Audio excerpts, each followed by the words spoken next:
السلام علیکم ورحمۃ اللہ وبرکاتہ۔ مولانا محمد رسول اللہ نقشبندی حاضر خدمت ہوں۔ آج ایک ساتھی سوال کر رہا تھا، ان کے گمان میں یہ ہے کہ شاید کسی نے ڈال دیا ان کے ذہن میں کہ غیبی جو طاقت ہے، جیسے غائب ہونے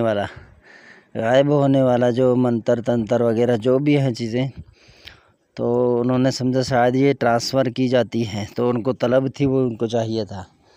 تو اگر یہ کسی عامل کے پاس ہو بھی صحیح، تو یہ اس طرح کی چیزیں ہیں، جیسے اگر اس نے چنوں کے ذریعے کوئی چیز در اختیار کر دی ہے، جیسے اس میں شمع شبستان رضا میں ہے نا طریقہ کار، تو اس کو اگر اس نے چلا کیا ہو، یا پھر یہ جو سانپ وغیرہ کی ہڈیوں پر کرتے ہیں اس پہ کیا ہو، جو ہم نے بتائے ہیں 2-4 طریقے، تو یہ ان کے پاس ہے، وہ اگر ہاتھ سے دے دے تو یہ الگ بات ہے۔ لیکن اس طرح نہیں ہے کہ میں آپ کو کہوں گا آپ مجھے اتنے پیسے بھیج دیں، میں آپ کو چلا کر کے آپ کو جو ہے غائب ہونے والی طاقت جو ہے وہ میں آپ کو ٹرانسفر کر دوں گا، آپ جہاں پر بھی ہوں۔